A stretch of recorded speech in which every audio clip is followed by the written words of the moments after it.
I think for anyone who has been through the challenges of infertility and loss, the lasting impacts of this trauma on your body and on your life are not to be underestimated. But that's where these somatic practices, these healing tools that are offered within things like yoga, breathwork, meditation, this is where you can really make a difference as you're trying to conceive.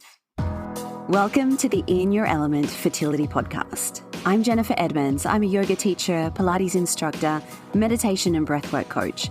And for the last 15 years, I've been helping women on their journeys to motherhood and beyond. This is the podcast that blends both science and spirit with everything you need to know as you navigate your fertility journey. If you're looking for a way to support your physical health, your mental health, reduce anxiety, and reclaim some joy back into your life to make the process of trying to conceive feel easier, then you've come to the right place. I'll show you how to apply the latest scientific research along with your energy and mindset to provide you with all the tools you need as you're trying to conceive. This is the In Your Element Fertility Podcast.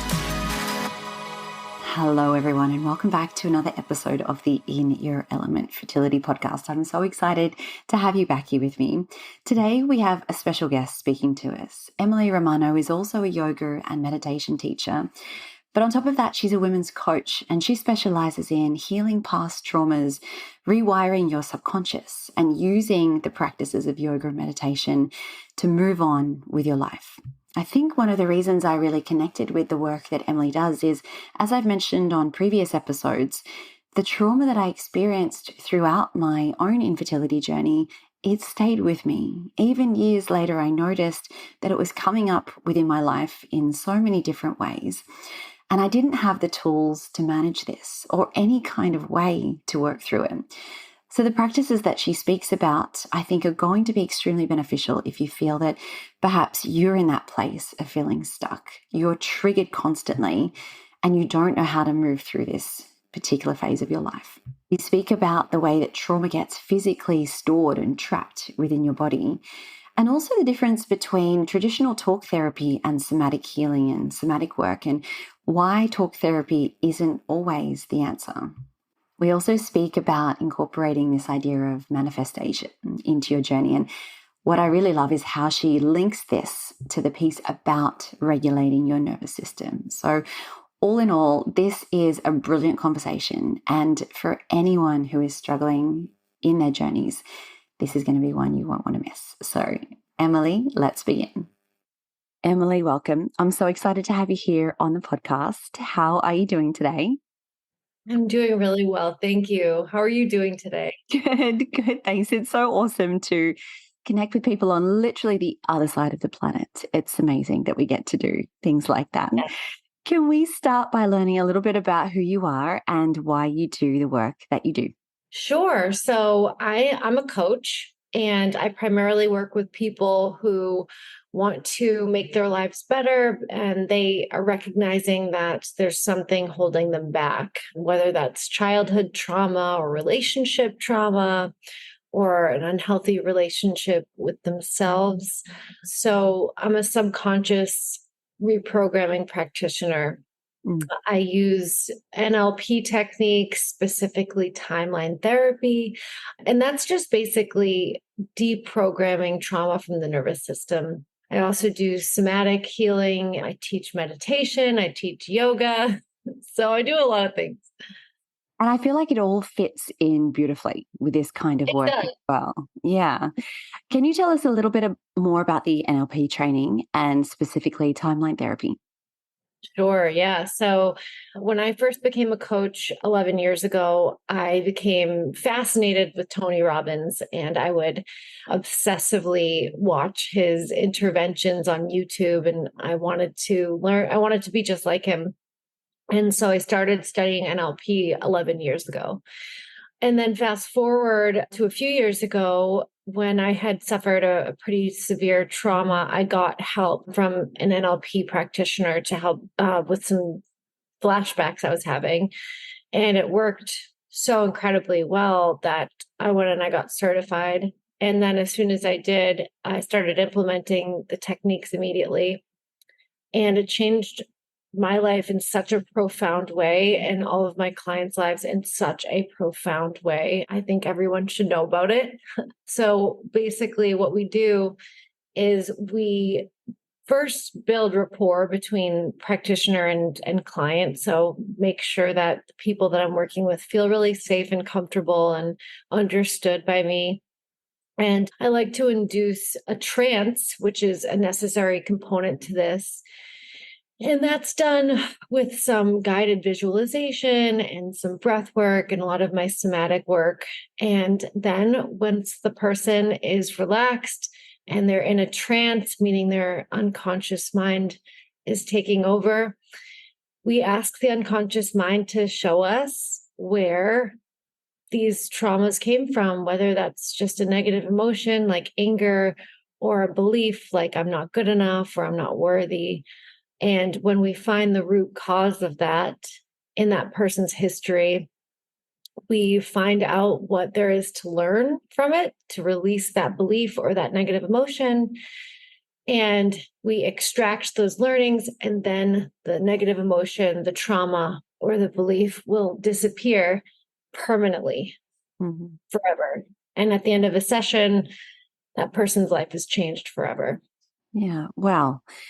That is incredible. Can we speak a little bit about the trauma part of what you just explained? And, a lot of people, when they come to me, they've been through traumatic experiences like loss of a child, loss of pregnancies, multiple losses. And, when people think about trauma, they tend to think about people that have been through abuse or have been in accidents or have been to war. But we all hold trauma from our childhood. Can you explain how that happens and what some of those traumas when we are younger, and how does this get stored in the body over time? Yeah. Wow. Yeah. So trauma is really anything that happens to us where we don't have the tools or the support to handle it. So you got to think about the tools and support a 3-year-old has. If you're 3 years old and your mom forgets you at the grocery store, or you're 5 years old and a kid pushes you off a bike, these things to an adult might not seem like that big of a deal, but to the nervous system and the internal resources of a child of that age, those things can be very, very traumatic. And what happens is our subconscious mind wants to keep us safe. And when something happened that overwhelmed us and we weren't able to keep ourselves safe, that creates a trauma.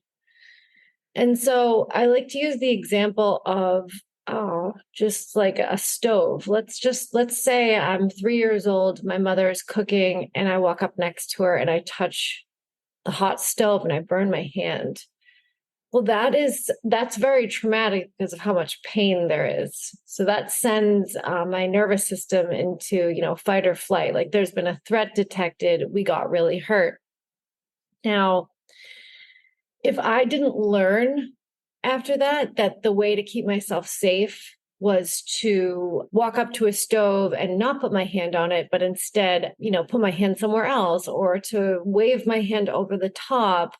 If I didn't get those learnings from that experience, I might walk into a kitchen and like jump out of my skin because I haven't figured out how to neutralize or deal with that threat subconsciously. And the reason that it's in the body, when I mentioned jumping out of the skin, is because your nervous system and your unconscious mind are basically the same thing. And their job is to keep you safe. And they are incredibly good at pattern recognition. That's the best. That's the thing that they are the best at. So they're going to detect an environment that matches through sensory information, the trauma. So using the stove, things that could match that sensory environment could be like a kitchen, could even be the smell of food. And so if things in my environment trigger that memory from a sensory level, I might, have a response of jumping out of my skin. And that could be even before I'm aware that that has triggered me. So that trauma in my nervous system is going to react much faster than even my conscious mind can keep up with. And that often manifests itself into holding tension. A lot of people I see in my yoga classes hold a lot of tension in their hips. And the reason for that is because when there's a threat, our primary defenses is to run away or to fight, right? And for both of those, our hips are going to have to be activated. So sending energy to the hips to kick or to run. But the problem is we don't actually run or fight for many things anymore, not since for hundreds of thousands of years. And so that energy gets pushed into the hips, for example, and then doesn't get released, and it just builds up as tension, which then pulls on the lower back and creates lower back pain. And yeah. Which leads into my next question. Whereas if you think about all of these things that are built up from a long period of time, especially since childhood, they're going to have an impact on your body and your overall health long term. Do you find that with a lot of your clients and your students as well? I find that the body, there's a famous book, The Body Keeps the Score. And he talks about the way, the body is the unconscious mind. So thankfully, we don't have to think about consciously whether we should breathe or not. We don't have to think about whether we should digest food. Those things happen unconsciously and they keep us alive. But your unconscious mind is also determining whether, like, it's prioritizing, So if your unconscious mind thinks that you are under threat all the time because you haven't really dealt with those traumas, then you're going to be in what we call sympathetic nervous system state, fight or flight, like I was talking about before. And the problem with that is that in order to rest, in order to digest, in order to heal, you can't be in sympathetic. And so you have to be in parasympathetic. And when you are chronically in a sympathetic response, there are so many problems that come along with that. It's just a matter of time. Your immune system is not going to be tended to. You're going to have obviously muscle tension and tightness. And so, yeah, illness, sickness, pain, all of those things. Yes. And is there a difference between childhood trauma, whether they're big traumas or small, and the traumas that we face as adults? Are they stored within the body in the same way? And does our nervous system react to the memories in the same way? Yeah, it's a great question. So when we're children, we're learning what the world is. We're learning who we are. We're forming, let's just say, the foundation for what we believe about ourselves. And our brains are always in a very receptive wavelength state, theta or alpha. And that's the same state that you're in when you're in a deep meditation, or you're working with me in trance, or you're being hypnotized, whatever. And so when something happens at a really young age, it's going to create a deeper, longer lasting impression. And sometimes it's really hard to find that because it could even be before you were using language. You can have a trauma happen to you even when you're in the womb because your nervous system is literally tied to your mother's. So when a trauma happens as an adult, it's easier for us to identify what that is, and you have the ability to sort of make meaning out of it. But when you're a child, it's just deeper. It gets buried deeper. But how it manifests in the body, I would say the childhood trauma is also, again, like, it's more impactful because our bodies are developing. And so if your little body thinks that it's not safe and it needs to keep itself really small to stay safe, you might have someone who's like chronically hunched over, subconsciously in an attempt to protect their internal organs. And then when you have that posture for long enough, your fascia ends up forming, and then there's so many problems down the road. So the question that you asked, I think, was like, what's the difference between childhood and adult trauma? Childhood trauma is just way deeper, and it also makes us more predisposed to have traumas as adults. I think that's a really good point to make, that there are all these things that have subconsciously been going on in our bodies for a very long period of time. And then when we do encounter traumatic experiences as adults, that's where things really start to come up and problems really start to arise. So how can things like somatic healing, some of the practices that you teach, how do we even start to begin releasing this trauma from our bodies? Yeah.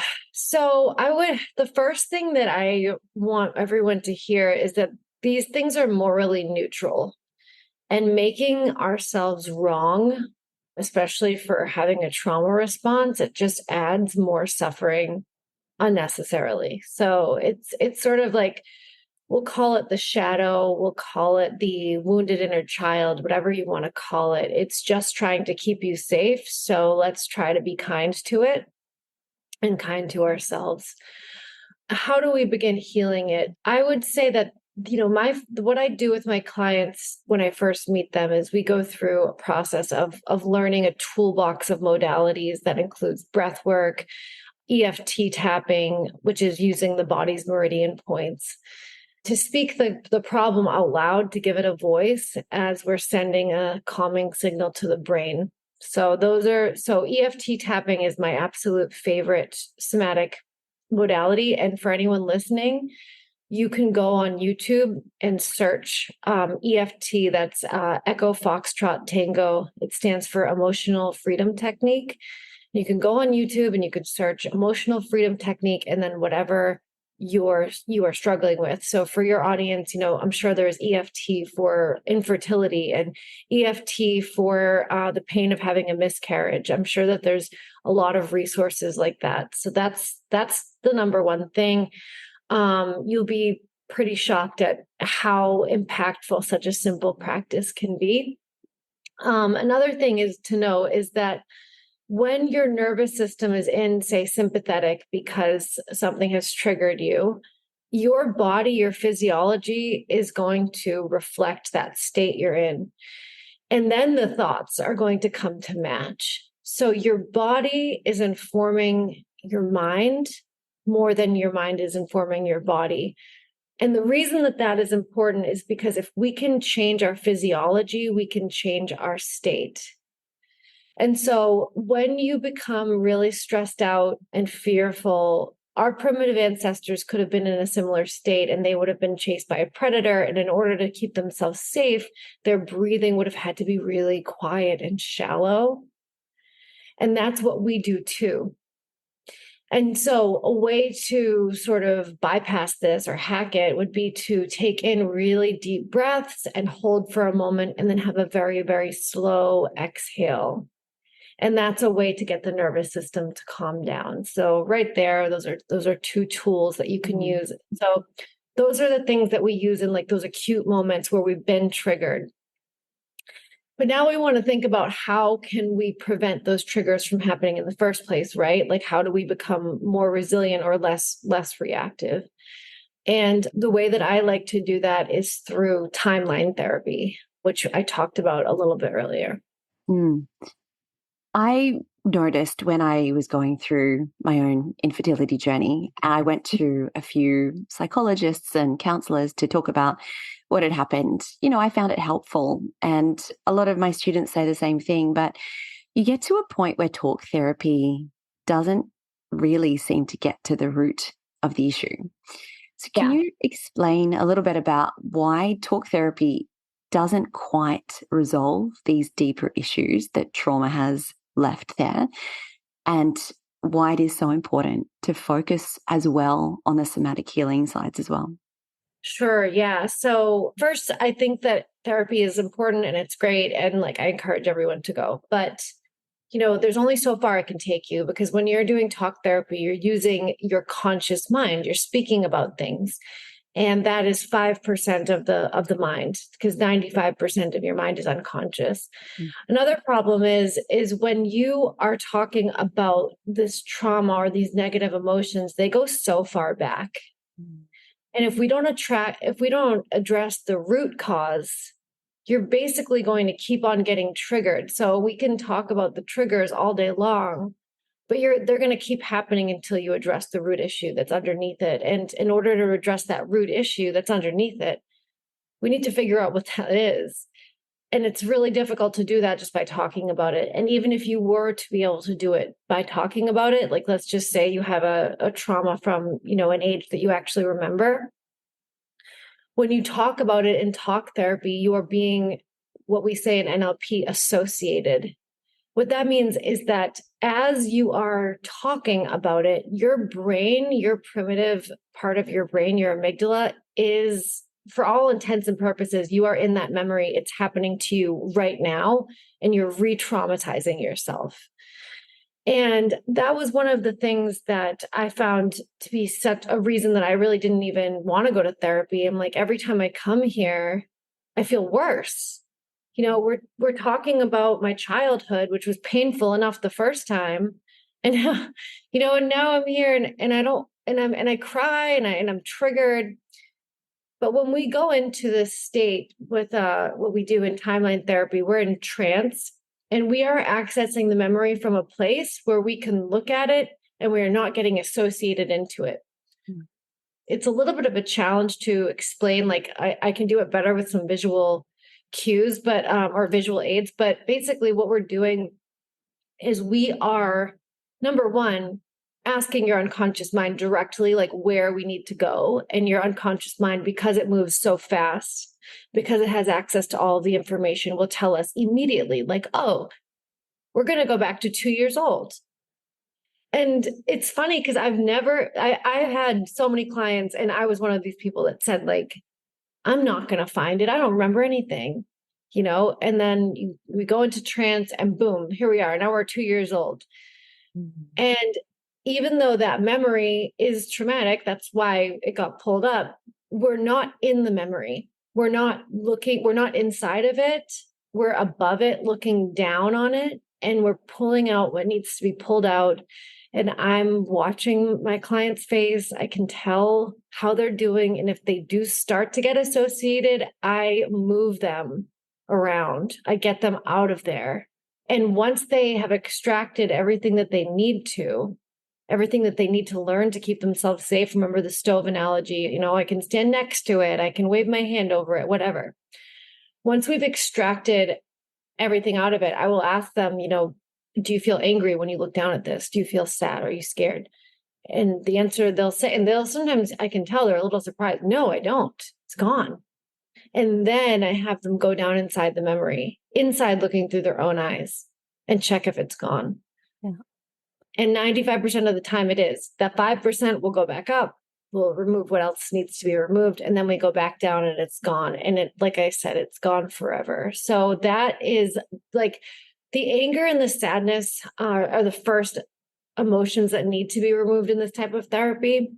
And that takes maybe 4 to 5 hours for me to complete that with a client. But 4 to 5 hours to remove a lifetime of anger and a lifetime of sadness it's nothing. It's absolutely nothing. Yeah. It's phenomenal the way that it works. And, you can't make the memories disappear and you can't make what happened to you go away, right? But it's this ability to be able to remember those incidences and not be triggered by them and to just know that they happened. But that was just a part of my life and it no longer has a hold or an effect on you. Do you notice that's what happens with your clients? Yeah, I was talking to one of my clients a few months ago, and she said it feels like it's something that happened to someone else. Like I can remember it, but there's no emotional charge to it at all. And that's how I feel about my own work. I release so much trauma. It's like, yeah, you can remember it, but if you think of a memory and you have a visceral embodied feeling come up in your body, like there's a trauma there in your body, in your nervous system. Mm-hmm. When you think of what you had for dinner 2 weeks ago, you don't have that feeling. It's just, maybe you don't even remember, but like you can definitely tell the difference between a traumatic memory and a non-traumatic one. And through timeline, we turn traumatic memories into just a memory. Just into what you had for dinner 2 weeks ago. Basically, it is fascinating. Can we move on to something else that you speak about really beautifully? And I know it's something you're quite passionate about. And this is incorporating manifestation into people's lives and into their journeys. Can you talk a little bit about how it fits within the nervous system regulation work that you do and how it is a big part of then getting to where you want within your own life? Yes, absolutely. So there's four requisites for manifesting, four things that we absolutely must do. And the number one thing is to be at cause. And what that means is it's the opposite of being at effect. So if I say to you that the reason why I can't have a new car is because, no one gave me any money and, it's just really hard for me. I'm a woman, whatever. I am giving excuses and I'm being at effect. And if I'm at effect, I have no power. So the number one thing is to drop the victim mentality and take full responsibility for your life. And that's not saying that, like if something bad happened to you, you deserved it. And it's not saying if someone hurt you, it was right. What it's saying is starting right now, like I'm taking full responsibility for my journey and I'm fully at cause. So that's number one. Number two is you have to have a compelling future. And what that means is that so a lot of us are spending our energy moving away from what we do not want, moving away from our trauma, trying to run from trauma instead of moving towards what we do want. So we only have so much energy. So if we're spending all of our energy focusing on the past and what went wrong, we're living in the past and then we are going to create from the past. And that's what most people do. Like 99% of us are just manifesting everything by default because we are manifestors. Like we are all manifesting everything. But like, if I believe, like to use the example I just used, that like it's harder for me to be a woman, like I'm not taken seriously or I don't get as many opportunities, I'm going to have that belief that shapes what I actually see. So our unconscious minds are looking for information that validates what we already believe. And I will find evidence to support any belief that I have. So if I'm only looking at the past, I'm going to find things that match the past. I need to create a future so that my unconscious mind has the new job of looking for things that match that future that I want to create. The third thing that we must do is sort of a segue from number two is like our nervous system, if it thinks that it's constantly under threat, like our subconscious mind is trying to keep us alive. Like that's its job. So we need to remove these traumas from the nervous system so that our unconscious mind can start to notice patterns that match what we want instead of what we don't want, right? A lot of people, when they do this work with me, they'll start to notice like repeating numbers a lot. And that's really cool, right? Like angel numbers and stuff. And they're like, what does it mean? And, I'm a very spiritual person, but like not even touching that, what it means is that your unconscious mind has started to notice patterns of things that you want, not just the things that you don't want. And that's because when you start on this healing journey, you're clearing some of your negative emotions, some of your limiting decisions. So you have to clear, just like we talk about manifesting with the moon cycle. During the full moon, we release what's not serving us, because if we're holding on to what's not serving us, we don't have room to take in what we do want.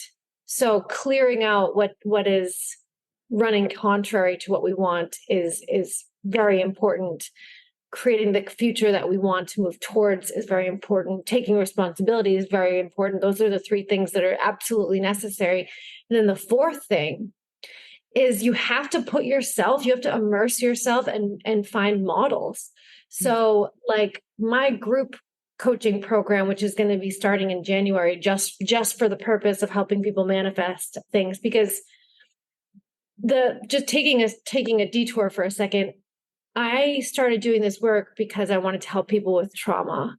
What ended up happening a lot was people started manifesting crazy things, like they'd say, oh my God, like you're never going to believe this. Like we created all of this stuff. And it happened so much that I was just realized that, there's really something here we need to explore more. So immersing yourself in a group of other people who believe what you believe, because we create our beliefs largely based on who we're around.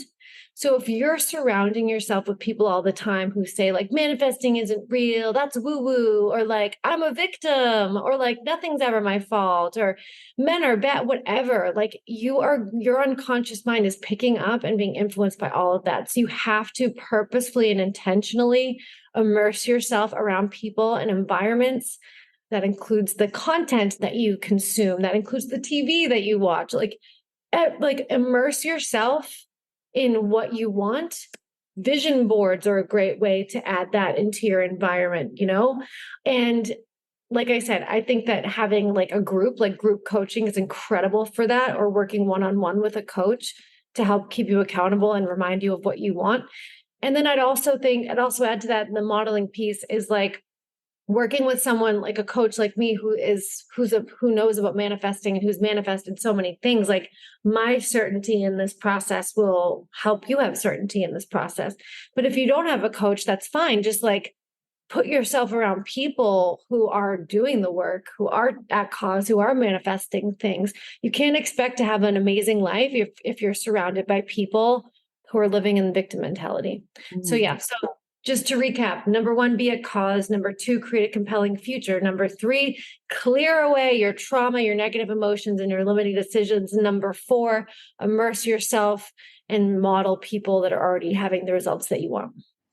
I think that's one of the brilliant things about the world we live in at the moment, is that you don't have to be physically with people who are in this same kind of mindset. You can find these people online. You can listen to podcasts that inspire you. You can find them on social media, follow accounts like yours that are uplifting. So I just want to point that out for people. You don't have to find actual people within your family or your friend group who necessarily agree with the path you're going down. Well, so when you do start doing this work, something shifts inside of you. And likely you will stop being as relatable to other people, because a lot of people will relate to each other through negativity. And what happens a lot of time for people that are doing the work, they have what's called a dark night of the soul, where they have to shed, like we talked about the moon cycles, there's a lot of shedding, a lot of like a void between, the person that they're letting go of and their new identity. So if that's happening to you, it's okay.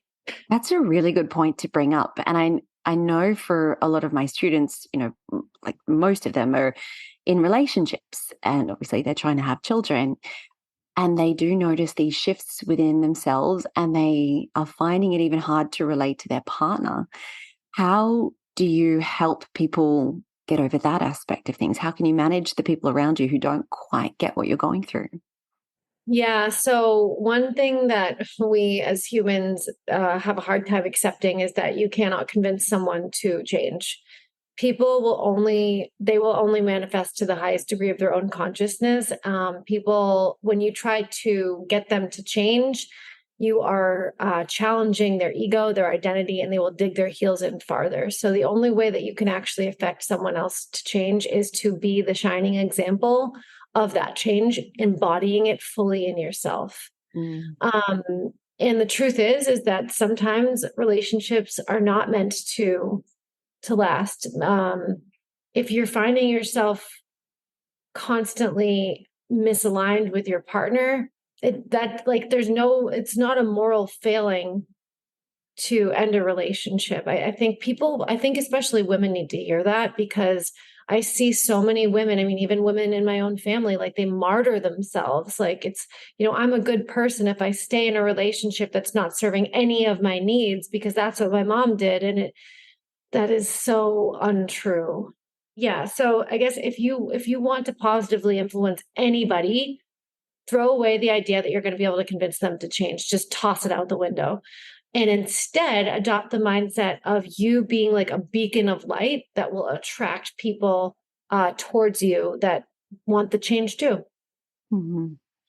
That's a really good way of putting it. And I find that in a lot of cases, you can, for lack of a better way of explaining it, but kind of pull your partner or your people around you into a space that's better for them as well. But sometimes you can't. And it is worth noting that that is sometimes just the way it is. I Yeah. find that a lot of my students, when they are on this healing journey, they get to this stage where they think that they have to do all of the healing. They have to complete all of everything that they've been through before they can move on. I can't do this. I can't have a baby until I've overcome everything I've been through. I can't find a new relationship until I'm completely healed from the last one. I Yeah. find that that's not true. You don't have to be completely healed. I mean, I don't think any of us ever will get to that stage. So what, No. right? What advice do you give to people that think that, they can't move forward? They're going to be stuck until they're finished healing. Yeah. So I do know of one person who has finished healing, and his name is Jesus, um, or Buddha, or you know what I like. This idea of like, I'm fully healed. As long as we have a human body, we are going to be attached to some bullshit, period. Like being a human is it's a learning experience from like the minute we take our first breath until the minute we take our last. And we're always changing, we're always evolving. I think that it's a really wise person who recognizes that unhealed parts of themselves will negatively impact a relationship. However, this idea that you have to be reach some stage of perfection, it's just that's setting yourself up for failure because that doesn't exist.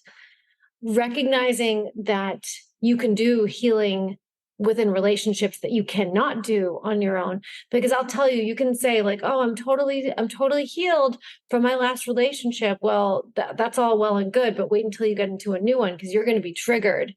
And it's not about not being triggered anymore. That's not the metric for success. The metric for success is, when I get triggered, am I able to move through it with grace? And am I able to spend less time in a collapsed or unresourceful state? So yeah, you got to keep living. You can't you can't put that expectation on yourself.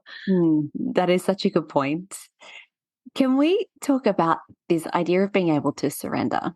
I think this is the hardest thing that my students have to deal with. How can I surrender into this knowing that I will be a mother one day? How can I surrender into knowing that my baby is on its way without having any physical proof? And I thought this Mm, is one of the hardest parts of manifesting what you want in your life and being able to let the world around you unfold without being triggered by every little thing that happens. So, how do you explain surrender to the women you work with? yeah. So when we are manifesting, what we are really doing is we are embodying the emotional state of having it before we have it. And when we are triggered by anything in the pursuit of our goal, whether that's a baby or, $1 million, you are clearly identifying that you are in the energetic state of lack. You are in the energetic state of without, right? And this is one of those things, it's very easy to like intellectually wrap your head around. Oh, okay, like I don't want to be in lack, I don't want to live in scarcity, but how do I do that? Because that's the truth, this is the truth. Well, as true as it may feel and as true as it may be right now, like time is not linear. So what I invite anyone who's struggling with this to do is just imagine what it would be like to have that. So I like to sit down. I meditate every day. I teach meditation too. It's so powerful.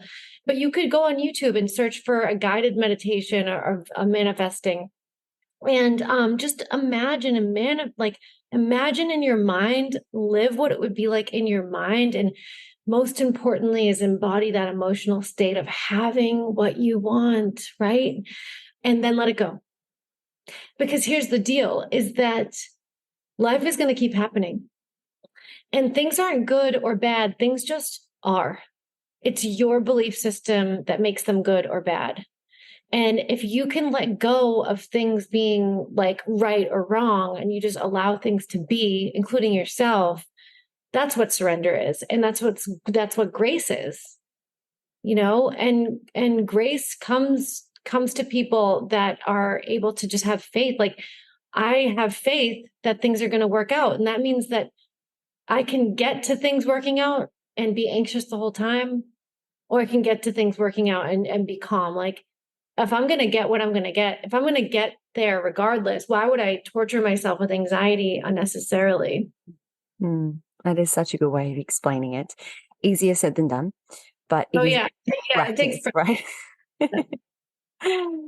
Just lastly, you posted a video really recently about the beautiful chakra pictures that you've got behind you right now. yeah. Yeah. And, when people start learning about the chakra centers, they, and you learn about where there might be blockages or things that could be happening within your body, it really opens your eyes to things that you've been through and things that you are holding on to. Can you talk a Mhm. little bit about each of the chakra centers and how we can clear blockages that might sit, or how blockages get there and then how we can clear them? It's a big Sure. question. Yeah. Yeah, yeah. Well, you could use the chakra framework. You could use Abraham Maslow's pyramid of hierarchy of needs. But basically, it's like we can't get to the next level of our experience until we've sort of like dealt with or like mastered the one beneath it. So, starting with the root, which is red, connected to the earth, like we have to sort of exist, like period. We have to inhabit a physical body, and that physical body has to be safe. If that's not taken care of, nothing else matters, right? Like for people that are in that, like for someone who's in a war zone, like they're not concerned about like, oh, I need to speak my truth. It's like, am I going to make it to to the end of the day? You know what I mean? So that's the root chakra. And we can have a block in the root chakra if we don't feel safe. And that could happen like growing up. Like if we didn't feel like we had solid ground, like we didn't feel like our family could take care of us. It makes us feel really ungrounded and unsafe. And when people talk about like, oh, like you need to do grounding, like yes, you do, because if you don't have that connection to the earth, like nothing can come down, and you're just like you're all over the place. For a grounding exercise, I like to do something called a Sufi grind. And by the way, I want to add this is that this chakra system, think about it as like running through your spine. And if you want to have a straight current of energy, you have to have straight posture. You have to sit up straight. And that's hard for a lot of us, especially when we sit at a desk. So, during a meditation practice, which, is how we align the chakras, you want to have your hips a little bit above your knees so that you can tilt your pelvis forward a little bit, which will then allow you to have that natural curvature in your spine. And you want to feel as if someone is pulling your head, the top of your head up with a string. So really straight spine. And once you have that straight spine, we're going to do a Sufi grind, which you would take your hands to either side of you as you're seated in cross-legged lotus position, whatever. And you just start rotating around the spine. And I like to start clockwise and do maybe 10 to 12 rotations and then switch and go counterclockwise. That's one way to do it. Another way to do it would be I like to do a guided visualization technique of grounding where you take a deep breath in, and on the exhale, you imagine that there is a red cord of energy connecting you to the earth. And as you breathe in, you imagine that red cord of energy is coming into the spine. And as you breathe out, you imagine that you're giving back to Mother Earth anything that you don't want to take with you. And the earth, transmutes everything. It turns dead leaves into soil. It turns death into life. So anything you give the earth, she can handle that. And then we move up to the sacral chakra, in the sexual organs.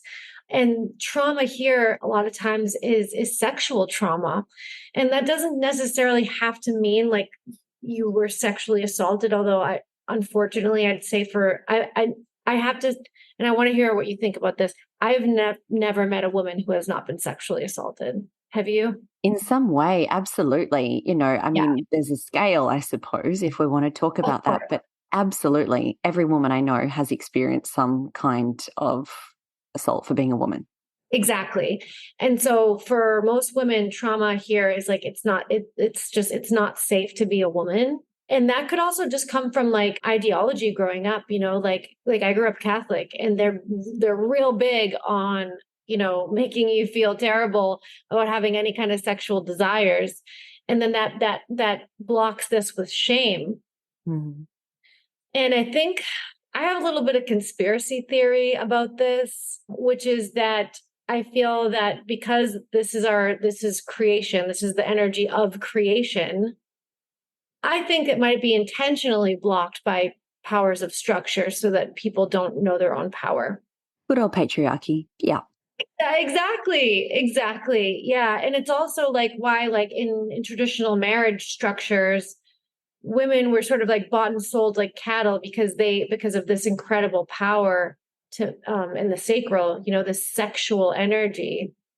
So yeah, there's a lot of reasons we can have blockages in our sacral chakra for men and women, but especially for women. Mm. So how to unblock it? It's really just to give yourself permission to enjoy and to create.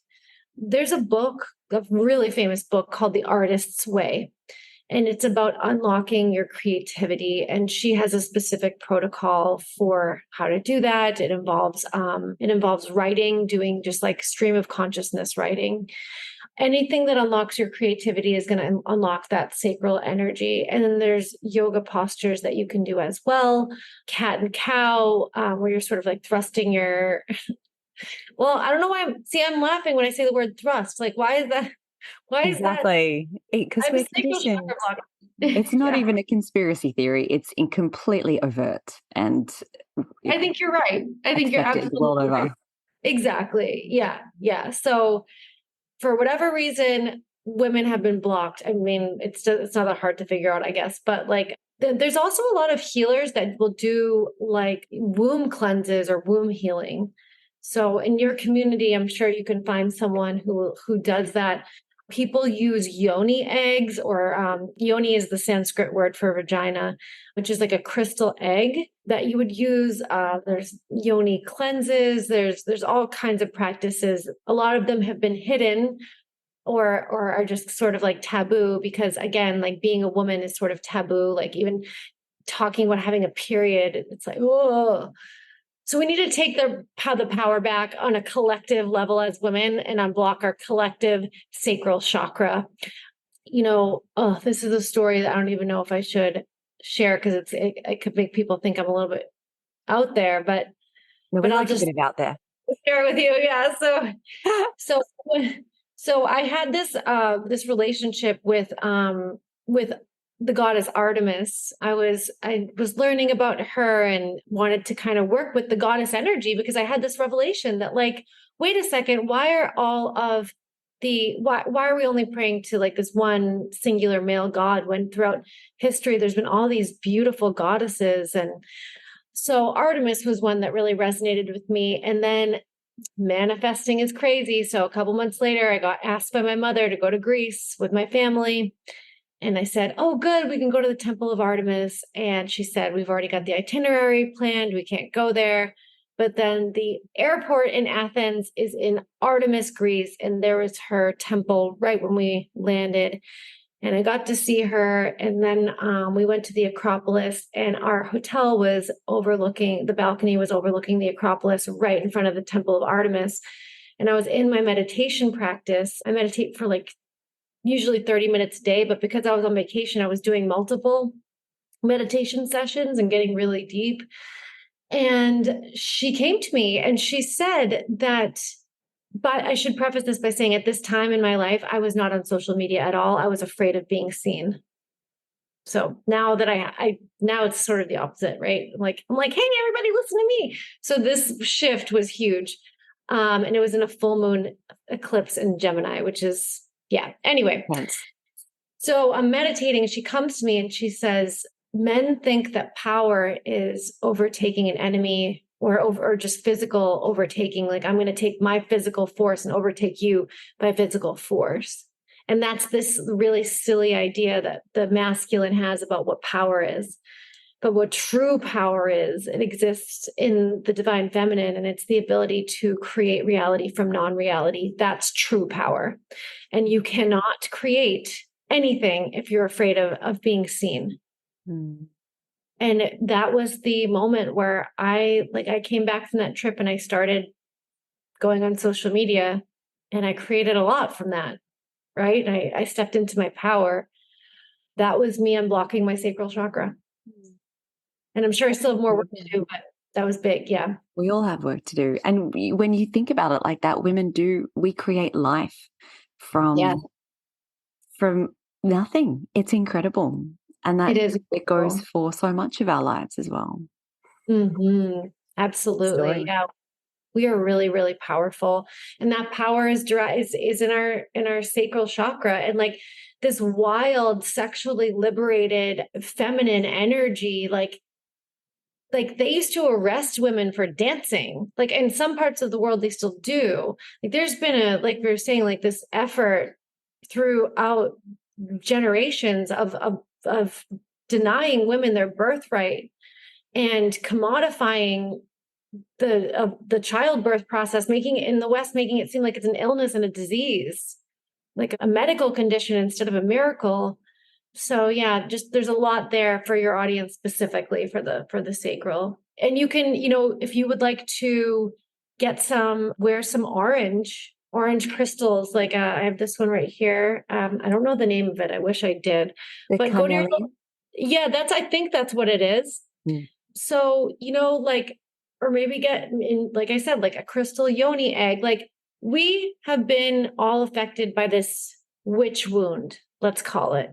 And all that a witch is a woman who knows her own power and a woman who uses the power of the elements, earth, wind, water, fire, and like herbs and stuff like that to help her body sync with nature. That's it.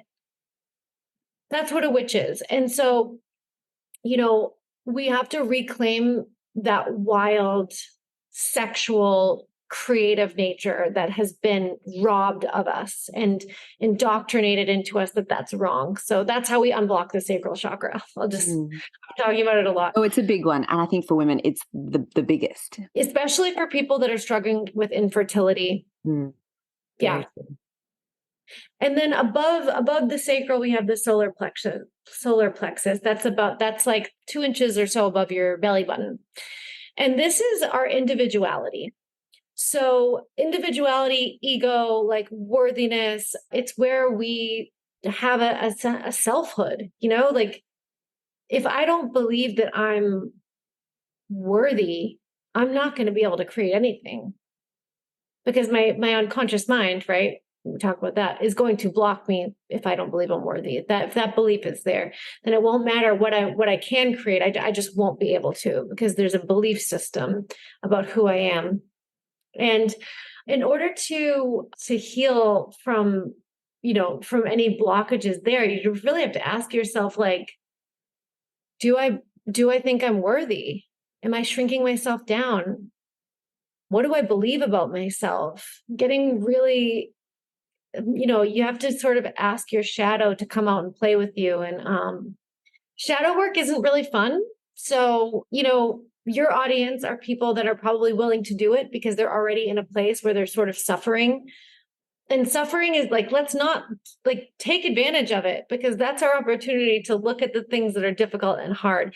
And so many of us don't feel comfortable standing in our light, don't feel comfortable just having any sense of individuality. Like where I'm from in Boston, and I hope I don't make anybody mad, but like you walk around and everyone's wearing the same outfit. It's like everyone is like, I have to I have to fit into this box to be loved and accepted. I can't venture out. Where's the like again, like how are you going to be able to create anything if you don't even know who you are? You have to create from a place of worthiness. And so yeah, and so doing that is like a lot of self-concept work, a lot of unconscious work right here. Next, we have the heart chakra. The heart chakra is represented by the color green, and I want you to think about it almost like when you give a big hug. It's like a green like energy that you could like envelop other people, and it's our connection to every living thing. And whereas the yellow, the solar plexus, is like our connection to ourselves. This is our connection to everybody else. And that heart chakra it can be blocked by grief. It can be blocked by getting our heart broken.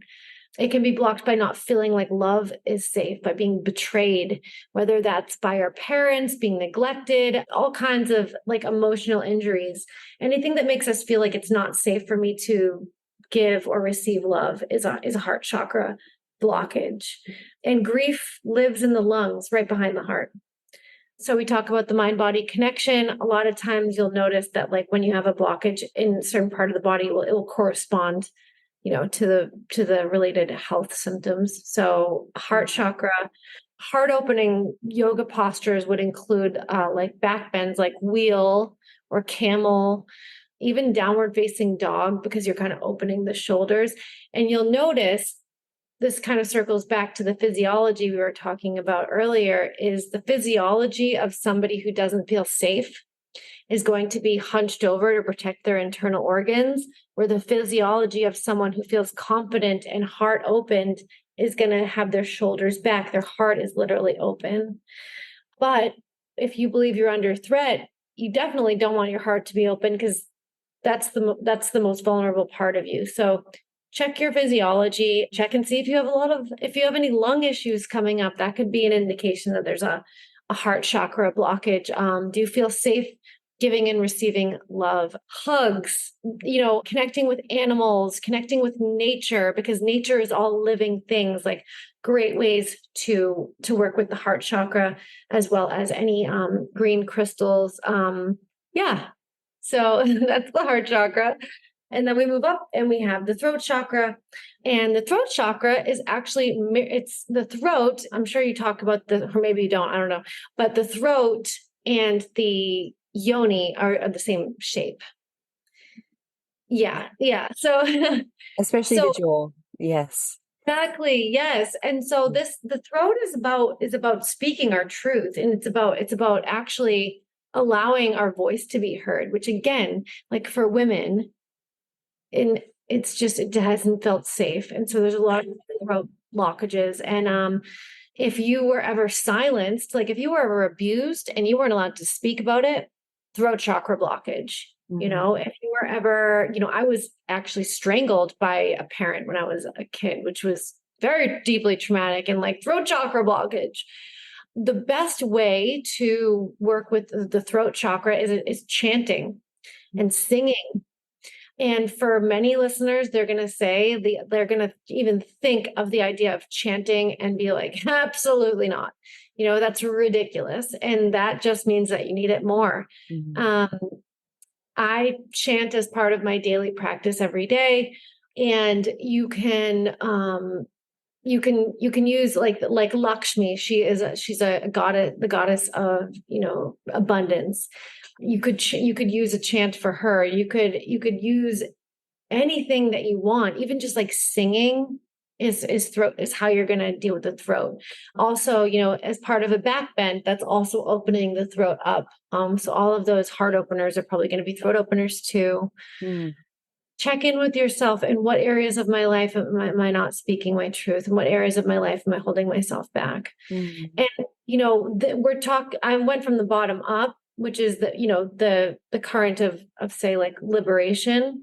But when we're talking about the current going downwards, the throat is where actual non-physical energy starts to get a physical form. Because, when it's just an idea, although we could put up a monitor on your brain and measure it, and then it could have it would start to take form in the form of a brain wavelength. When you speak it, it's something that our regular sense perception organs can detect. So that's where it starts to become a real physical matter in the physical world. And then we go down a chakra, and it's like actually feeling that in our heart, and then believing that we should have it, that we're worthy of it, and then creating it, and then we see it to manifest. And that's sort of like how nothing becomes something, right?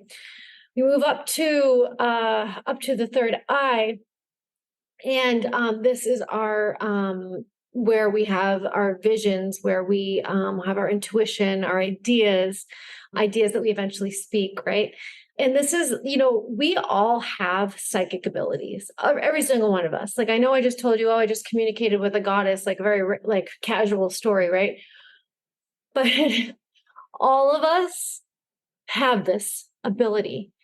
And circling back to what we talked about earlier with the unconscious mind detecting threats. If you are so traumatized that your unconscious mind is spending all of your energy looking for threats, you're not going to be able to use your powers of intuition. Anxiety is threats. Intuition is kind of the exact same thing, that the unconscious mind has detected a pattern or detected something, but instead of it sending out threat signals, it's just like, oh, hey, here's an idea. Here's something that here's like something you should think of. And the third eye, it's our pineal gland. And the pineal gland it sits right behind like our forehead. And you see Hindu women wearing like a bindi right there. And it's to mark that place that we are basically, it's our vision that's not with our two eyes. It's our, yeah, that's why it's called the third eye. And so if you start to get, prophetic dreams, or you start to notice synchronous patterns like repeating numbers, or, little things like your third eye is opening, there are definitely exercises that you can do to open your third eye. Things that would block it would include people telling you, like, when you're a little kid, people say like, oh, like, don't use your imagination, use logic and reasoning. Or maybe you had a thought of like something and then someone gaslights you. You start to doubt your own, inner truth, third eye blockage. So the pineal gland, it's called a pine because it's sort of closed most of the time, right? And if you think about a pine cone, it would open. And then that is where we get like your third eye is opening, your psychic abilities are opening. And you want to have that open third eye because the top chakra, the crown chakra, that's not even connected to our bodies at all. That is the universal field of consciousness that we all share and is accessible to everyone. But if you want to get information, answers from your guides, answers from, goddesses, if you're of that persuasion, whatever, you're going to need to have an open third eye so you can get that information, speak that information, feel it, embody it, create it, and manifest it. Oh, such a beautiful way of explaining it, Emily. Thank you. You're welcome. That was a lot. Sorry, I was talking for so long. No, it is a lot, but it's so important. And when people start learning about the chakra centers, like I said before, it's really eye-opening. And, especially that connection between the throat and the jaw and the pelvis and the pelvic floor. When we are little embryos in the womb, two of the very first cells that start forming are eventually going to become your pelvis and your jaw. And then obviously they stretch and separate, but they're still connected by that fascial line. So that connection never goes away. And a lot of times I find that people, have thoughts of not being heard, not being able to speak their truth. They do have sacral center issues as well. And there is such a deep connection between those. So thank you for pointing that out. Yeah. Thank you for everything that you have shared today, Emily. I feel like I could speak to you for hours about this stuff. But if people want to learn more about you, where is the best place to find you and connect with you? You can find me on Instagram or on TikTok at Uplevel with Emily. That's my handle. If you want to send me an email, it's uplevelwithemily@gmail.com. Amazing. Thank you so, so much for your time. I will put all of those links in the show notes as well. And I hope to connect with you again soon. Likewise. Thank you so much for having me. This was really fun. Thank you so much for tuning into today's episode. If you loved what you heard, be sure to share it with me by leaving a review so I can keep all this information coming your way. If you aren't already following me on social media, check the links below in the show notes to join me for more daily tips to support your fertility journey. And don't forget to visit my website to learn more about how the beautiful practices of yoga, meditation, and breathwork can support you as you're trying to conceive. Until next time, sending you all my love.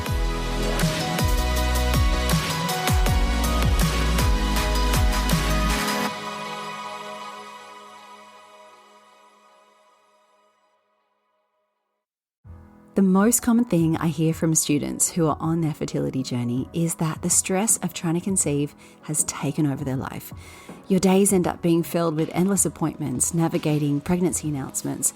You're trying to eat right, take all your supplements, and it is all you think about from the moment you wake up.